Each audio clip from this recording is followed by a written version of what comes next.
നൈജീരിയയിലെ Plato സംസ്ഥാനത്തെ മംഗു പ്രദേശത്ത് നടന്ന തീവ്ര ഇസ്ലാമിക നിലപാടുള്ള ഗോത്രവിഭാഗം നടത്തിയ ആക്രമണത്തിൽ 29 ക്രൈസ്തവർ കൊല്ലപ്പെട്ടതായി റിപ്പോർട്ട്.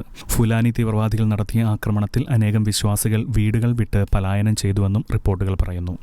2025 ഓഗസ്റ്റ് 26 തിങ്കളാഴ്ച മുതൽ 29 വെള്ളിയാഴ്ച വരെയുള്ള റിപ്പോർട്ടുകളിലാണ് ഈ ഞെട്ടിക്കുന്ന കണക്കുകൾ പരാമർശിച്ചിരിക്കുന്നത്. ഇതേ തുടർന്ന് 24 മണിക്കൂർ നേരം ഈ പ്രദേശത്ത് കർഫ്യൂ പ്രഖ്യാപിച്ചിരുന്നു. നാളുകളായി പ്ലേറ്റോ സംസ്ഥാനത്ത് നടമാടുന്ന തീവ്രവാദ ആക്രമണങ്ങളിൽ പ്രദേശവാസികൾ ഭയചകിതരാണ്. ഈ മാസം ഓഗസ്റ്റിൽ നടന്ന ആക്രമണത്തിൽ സുരക്ഷാ ഉദ്യോഗസ്ഥർ സംഭവ സ്ഥലത്തെത്തിയപ്പോൾ തെരുവുകളിൽ നിന്നും കൃഷിയിടങ്ങളിൽ നിന്നും നിരവധി മൃതദേഹങ്ങൾ കണ്ടെടുത്തിരുന്നു. ആക്രമണങ്ങളിൽ ഭക്ഷണ സാധനങ്ങളും മൃഗങ്ങളും നശിച്ചതിനെ തുടർന്ന് യാതൊന്നുമില്ലാതെ പലായനം ചെയ്യേണ്ടി വന്നതായി കുടിയിറക്കപ്പെട്ട ക്രൈസ്തവർ പറയുന്നു.